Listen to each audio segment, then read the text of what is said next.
The desert had a way of swallowing sound until even suffering felt private.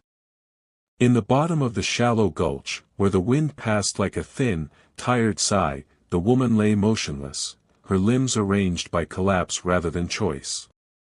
Her breath rasped in uneven threads, each one a small rebellion against the quiet pulling her downward. The sun bore down with the pitiless precision of a knife, turning her exposed skin to a dull, blistered sheen. Sweat had long since abandoned her. What remained was only the faint glimmer of life clinging to a body already claimed by dust. The vultures circled with patient geometry, their dark wings carving slow arcs across a sky bleached to bone. A strand of her hair, blackened by soot, tangled with burrs, shifted in a weary gust of wind. Her eyes fluttered open for a moment, revealing a glint of consciousness that seemed almost offended by the world it returned to. She tried to rise, but her arm buckled, striking the dirt with a soft thud that faded instantly into the surrounding emptiness. A distant horse's hoofbeats reverberated faintly through the ground, though she could no longer tell if the sound belonged to the living or some memory her mind conjured to comfort itself. A final breath escaped her lips, thin, ragged, fragile. The desert did not answer. It merely watched with its usual indifference, as though deciding whether she belonged to the land of the living or had already crossed quietly into the other. The rider first noticed the stillness before he noticed the body. Out here, stillness was never innocent, it was a sign, a warning, a quiet taken too far. The WMP reined in his horse atop the ridge, the sun outlining him in a harsh halo of white fire. He scanned the gulch below, eyes narrowing against the glare. He felt nothing at first. Not concern. Not fear. Only a dull, familiar heaviness, like the weight of his saddle had settled into his bones years ago and never left. He had long since learned that the desert offered as many ghosts as it did survivors, and he no longer felt obliged to sort the two. But something, some faint stir of instinct or memory, kept him from turning away. He nudged his horse down the slope. Gravel skittered beneath iron shoes. The smell of dust thickened, curling into his nostrils like the scent of an old wound reopening. When he reached her, he stayed mounted for a long moment, studying her with the cold precision of a man who had seen too much suffering to misjudge its depths. She looked nearly gone. But nearly was not fully. And that sliver, thin as a torn reed, was enough to disturb him. He muttered something under his breath. A curse, or perhaps a prayer he no longer believed in. His hand tightened on the reins. For a moment he was tempted, truly tempted, to leave her to the desert's judgment. It would be simple. Quick. Final. But his gaze drifted to the faint rise of her chest, and for the first time in years he felt the old code press against his ribs, a buried conscience clawing its way to the surface. "Damn it," he whispered, the words splitting the silence like brittle wood. He knelt, touched her shoulder, and made his choice. A choice he thought he would never make again. The ride back to the homestead was a slow, uneven pilgrimage through heat and silence. The woman lay draped across the saddle before the WMP, her weight light as a bundle of dry reeds. She drifted in and out of awareness, eyes flickering weakly at each jolt of the horse's gait. The cabin appeared at last, weather-beaten planks, a slanted roof, and a porch bowed with age. A place more stubborn than welcoming. He dismounted with deliberate care, lifting her as though she might shatter with any sudden motion. His arms tightened around her instinctively, surprised at the frailty beneath her skin. Inside, the air held the muted scent of old timber, cold ashes, and solitude. He laid her on the narrow cot tucked against the far wall. For a moment he simply stood there, staring at the rise and fall of her breath, unsure why the sight unsettled him so deeply. He lit the stove with a practiced strike, flame blooming in a soft orange hum. The warmth filled the room slowly, pushing back the evening chill. As he worked, he refused to look at her too long, as if eye contact might demand something from him he wasn't prepared to give. Her breathing caught, half a gasp, half a dream. He hesitated, hand hovering over a pot of water, torn between instinct and distance. After a moment he ladled the water carefully, placing it within her reach. He didn't speak. He didn't have to. The act itself was the threshold. Dawn crept quietly into the cabin, the light thin and uncertain, as though unsure it belonged in a place built on shadows. The woman stirred, her breath hitching as consciousness reclaimed her. When her eyes finally opened, she found herself wrapped in a coarse blanket, the scent of wood smoke clinging softly to the air. She jerked upright with a fractured gasp. The world spun. Her gaze darted immediately to the man by the stove, broad-shouldered, silent, half-turned as if he'd anticipated her fear long before she woke. He didn't move toward her. He didn't speak. He simply ladled water into a tin cup and set it on the small table between them, the gesture careful, almost ceremonial. Her eyes narrowed with distrust. She scanned the room with the instinct of someone who had spent too long running, no weapons within easy reach, one door, one window, both watched by the quiet. When he finally spoke, his voice was low and weathered. "You need water. Nothing more." She hesitated, the war inside her clear across her face, pride, fear, the memory of violence she still carried in her bones. Her hand shook as she reached for the tin, and she flinched when his boot shifted across the floorboards, though he hadn't taken a step closer. He noticed. He said nothing. Instead, he dampened the cloth with warm water and held it out, arm extended but body still distant. A truce offered without words. Nothing expected in return. She took it slowly, her fingers brushing his for the briefest moment, a contact so small it might have meant nothing, yet it lingered between them like a fragile confession neither dared to name. The night had settled in a low, brooding way, the kind that pressed close to the skin. A cold wind whispered through the corrals, carrying the smell of horses, dry hay, and something sharper, anticipation. The ranch lanterns cast long strands of light across the yard, slicing the dark into trembling shapes. Elias stood beside the fire pit behind the barn, feeding small sticks into the flame. Sparks drifted up like fireflies, rising until they vanished into the blackness. He looked tired, spine heavy, eyes clouded, jaw set so tight it almost trembled. Tonight, he wasn't the stoic rancher. He was a man trying to decide who he was allowed to be. The Apache woman, Amara, approached quietly. He didn't hear her at first, but the flame reflected in her eyes, softening their guarded sharpness. She clutched a folded cloth in her hands, something old, something worn, something that had survived a long road. "Amara. You shouldn't burn it. Not before you understand." Elias's jaw tightened. He kept his eyes on the flame. "Elias. I don't need to understand. I just need it gone." A long silence stretched between them, filled only by the crackle of burning wood. Amara finally stepped closer and unfolded the cloth. Inside it was a small object, weathered, hand-carved, unmistakably Apache. A token. A symbol. A memory. Elias flinched when he saw it. "Elias. I thought I threw that away years ago." She held it near the firelight, and its shadow danced across the barn wall. "Amara. You tried. But some truths return. Whether you want them or not." He swallowed hard. He looked away. But she didn't. Then, slowly, Elias reached forward, took the carving, and turned it in his calloused hand.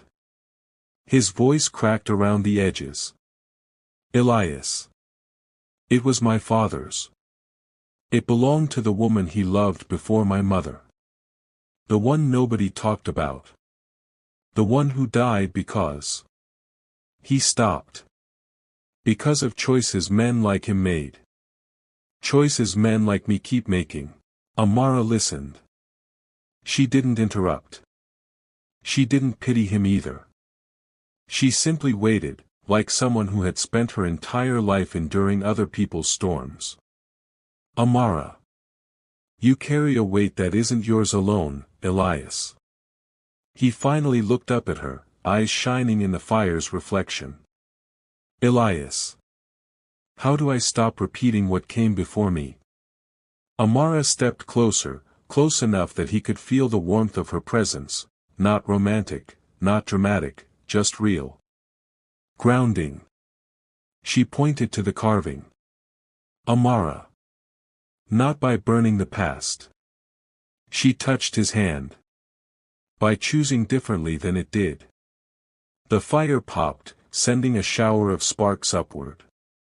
Elias stared at the carving one last time, then lowered it, not into the flame, but into the cloth again. He wrapped it slowly, almost reverently. His breath shook. But he nodded. Elias. Then teach me. Amara didn't smile. But something softened in her eyes. Acceptance. Or maybe the beginning of it. Amara. First, you must understand why I'm here at all. The wind carried her words away into the darkness, but the meaning of them settled heavy in Elias's chest. Tonight, secrets had burned. But only the ones that needed to.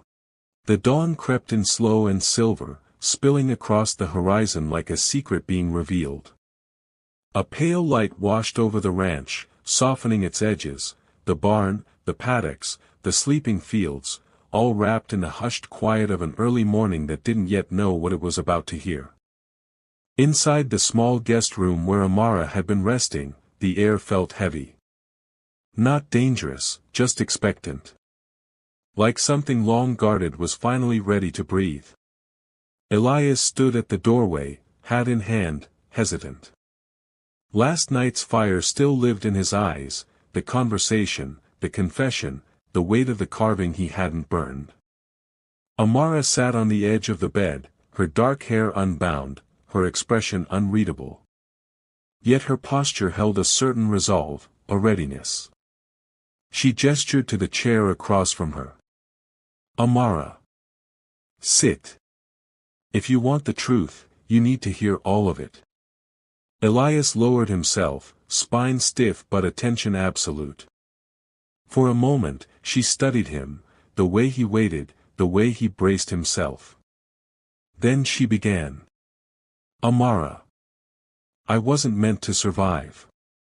That sentence alone made the room colder. She looked toward the window, as if seeing the desert beyond it. Amara. My village was attacked. Not by raiders, not by bandits, but by a group of men sent to force us off our land. To clear the territory for a mining company. Elias froze. He knew the story, newspapers had whispered about it months ago, but the truth had been buried beneath official statements and legal fog. Hearing it from her lips made it real, human. Elias. You were there. She nodded. Amara. They came before dawn. Burned everything. Took what they wanted. Killed who resisted. A beat. I ran. Only because my mother pushed me into the brush and told me not to look back. Her voice cracked, not breaking, but cracking like a plate that had been struck too many times. Amara. I didn't stop running until my legs gave out. By then I was alone. Injured. And hunted. Elias leaned forward slightly.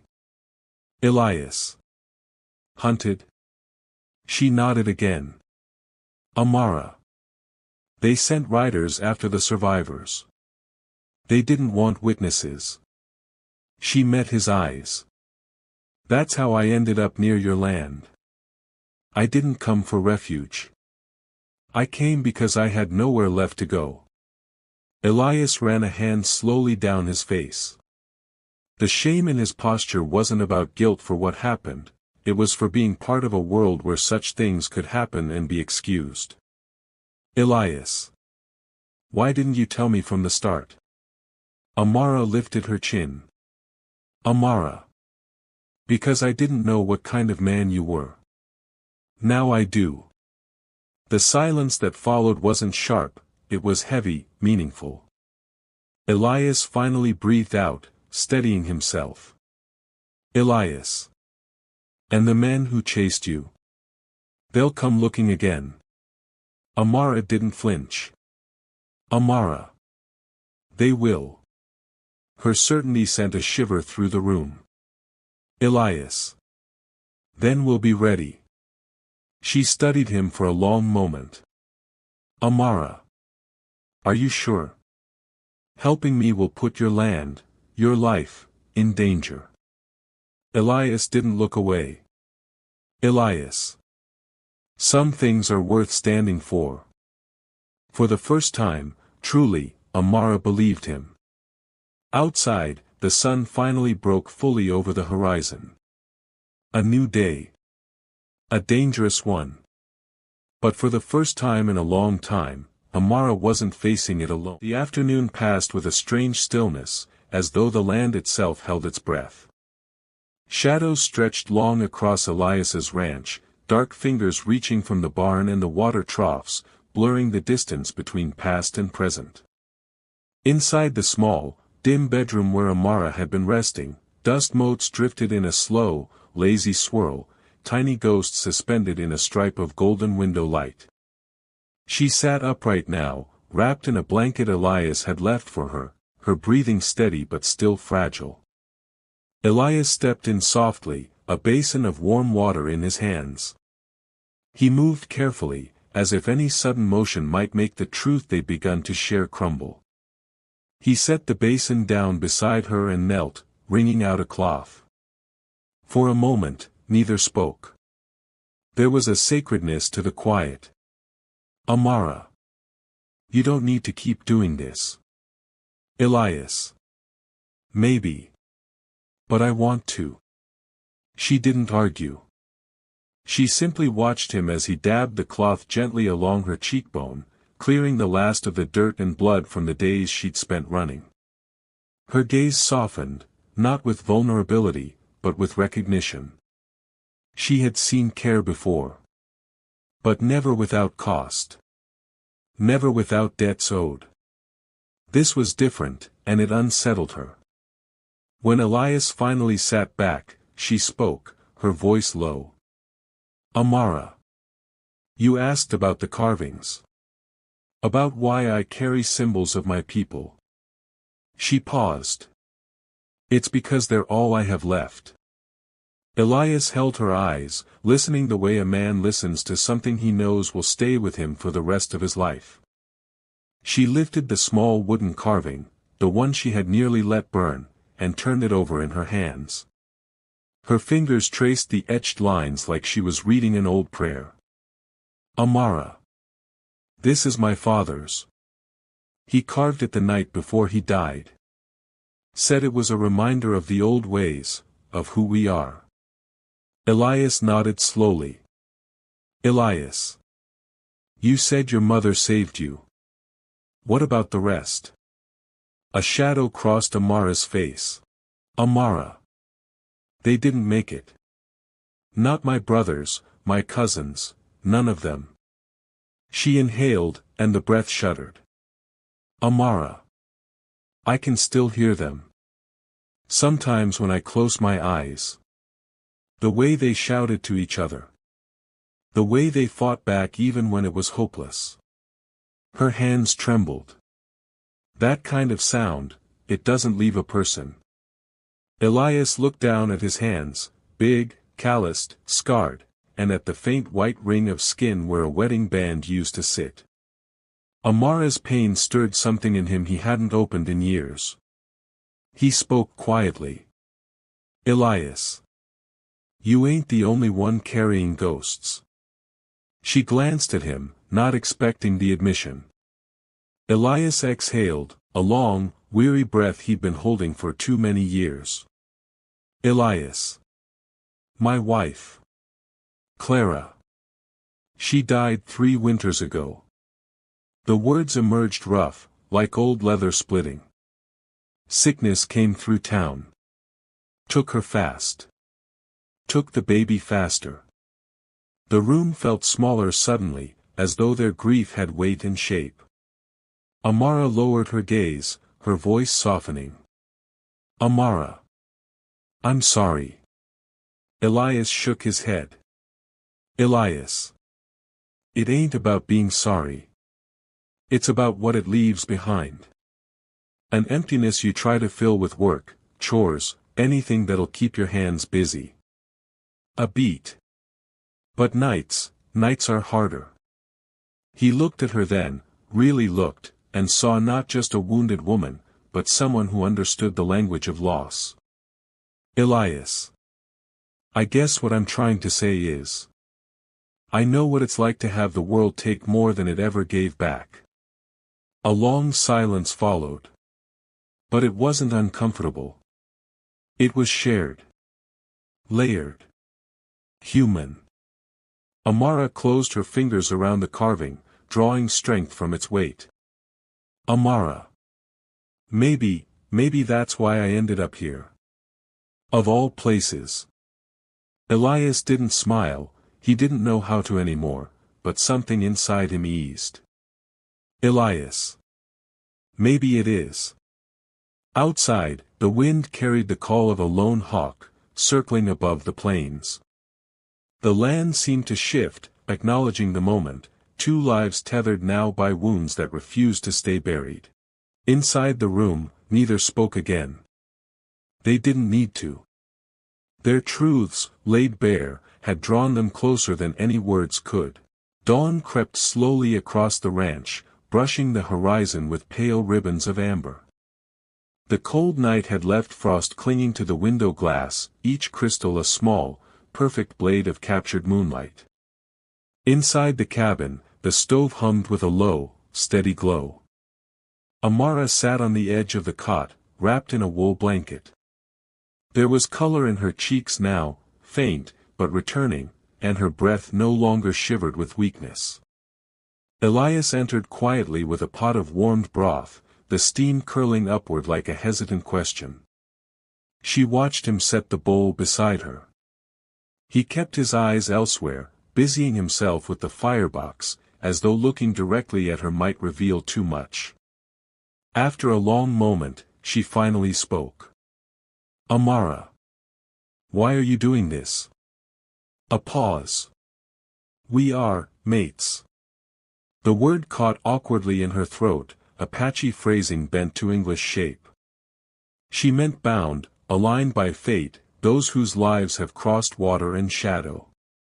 But the translation came out strange, nearly intimate. Elias stiffened, turning toward her with a rough snort, a shield made of bitterness rather than amusement. Elias. Mates? His voice was gravel and weary humor. Do I look like someone who can mate with you, ugly thing? A beat. You're a burden to everyone you meet. The words landed sharp, too sharp. He regretted them the moment they left his mouth, the silence that followed as heavy as iron. But Amara did not recoil. She studied him, seeing the flicker of guilt beneath the hard veneer. Her voice, when it came, was steady. Amara. I am not a burden. Not anymore. I can work. I can help. I can stay. She set the bowl aside and met his gaze fully. I choose to. Elias swallowed, something tight and unspoken crossing his features. It wasn't a smile, not truly, but the beginning of one, the echo of what a smile used to be. Outside, the wind brushed against the cabin walls like a quiet blessing. Inside, an unspoken pact settled between them, fragile, unexpected, but real. The afternoon light burned pale and metallic, flattening the land into long plains of gold and bone-white dust. Elias stood at the fence-line, tightening a loose post, when a faint tremor threaded through the ground, so subtle it might have been imagination. But the horses came into view moments later, 3 of them, black silhouettes cut against the shimmering horizon. He stopped working. Didn't breathe. Didn't move. The symbol on their saddle blankets, an iron brand shaped like a crooked spur, dragged a cold memory across his mind. Men who hunted the helpless. Men who took what they wanted, and left the rest for the vultures. Elias's jaw tightened. This wasn't a wandering patrol. This was intent. Back in the cabin, Amara sensed it before he entered. She had been near the window, fingers grazing the edge of the wooden frame as though feeling the land's pulse. When she saw the line of dust in the distance, her breath left her chest in a thin, controlled exhale. She knew that brand too. Her hands trembled, not with fear, but with recognition. The past she had outrun now approached on horseback, carrying the same dark shape as the men who had torn her world apart. Elias closed the door behind him. For a long moment, neither spoke. Finally, Amara said quietly, "They are searching." He nodded. His voice came out low, threaded with steady resolve. "They won't find what they're looking for. And they sure as hell won't take anything from this place." She stared at him, seeing not just a man but a line drawn in the sand. Outside, the riders continued their slow, predatory approach. The air sharpened. The homestead held its breath. The storm was coming. The sun had dipped low, spilling molten gold across the plains, long shadows stretching like fingers toward the cabin. Elias stood on the porch, shotgun in hand, his frame rigid with resolve. The 3 men approached steadily, their boots kicking up thin clouds of dust, their horses' hooves drumming a slow, ominous rhythm. Elias didn't shout. He didn't wave. He merely planted himself in the doorway, shoulders squared, eyes locked on the first rider. His silence was louder than any gunshot.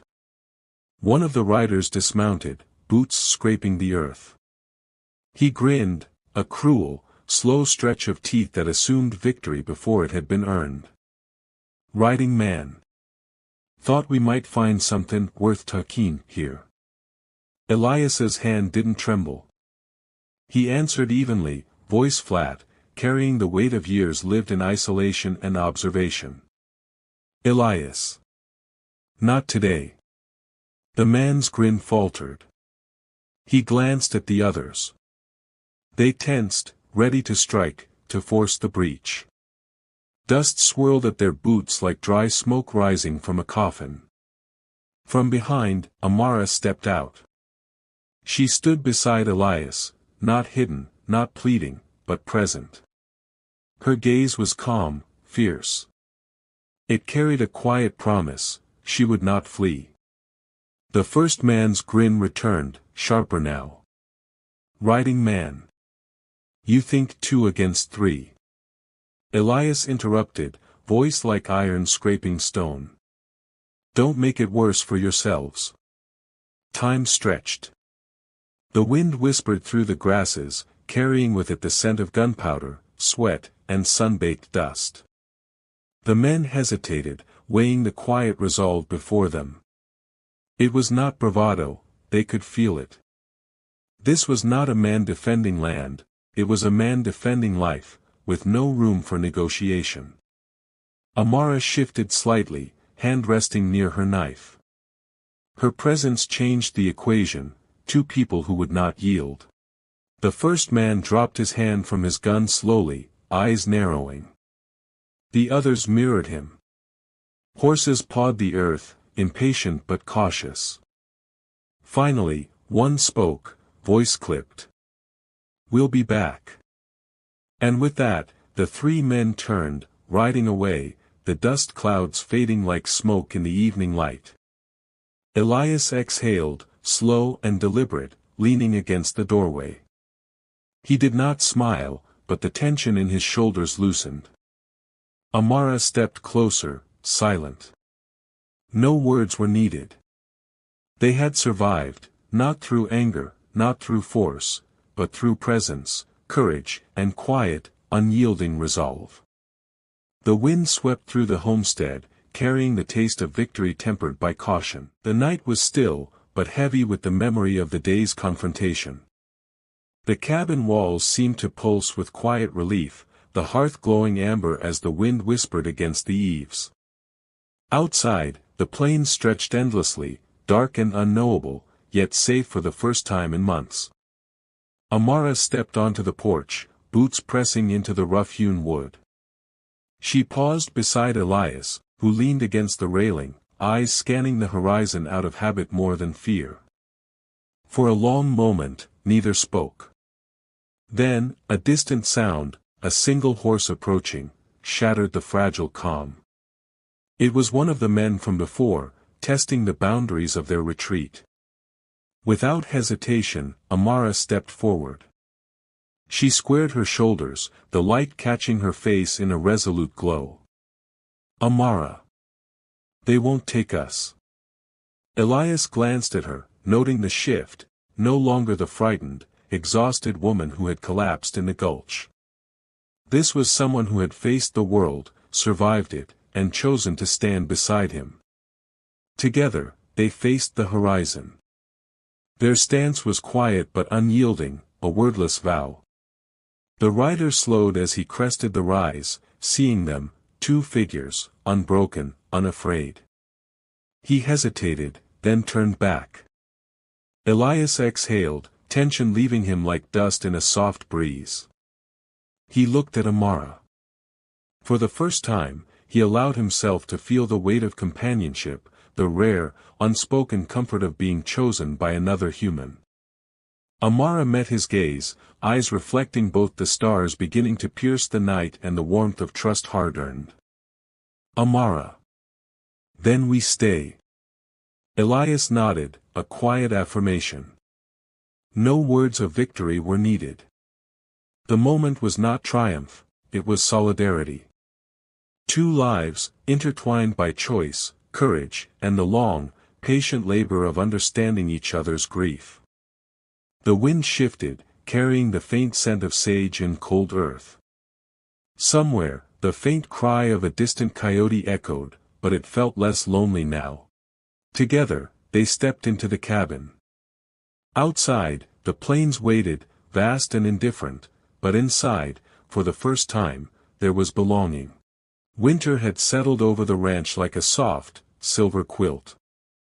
Frost traced delicate patterns along the windows, and the low sun hung pale and gentle, washing the land in muted gold. The wind carried only whispers now, brushing through the pines and across the quiet fields, stirring the dust of seasons past. Elias and Amara sat together on the porch, shoulders nearly touching, hands resting loosely on the railing. No words were needed. The silence was warm, heavy with understanding and a peace neither had expected to find. Inside, the cabin smelled of burning wood and stew simmering on the stove, a life rebuilt from care, patience, and survival. Outside, the plains stretched endless, but the horizon felt less empty now, less threatening. Amara tilted her head toward Elias, a small smile brushing her lips. He did not smile back, not fully, but the stiffness in his shoulders had eased, and the tension that had lived there for years had softened. They had come through fire, grief, and threats of violence. They had faced the world and each other, and emerged not as survivors bound by circumstance, but as companions bound by choice. No grand declarations. No celebrations. Only the quiet knowledge that they were no longer alone, and that the burden of the past could now be shared. The wind rose softly, carrying the promise of another day.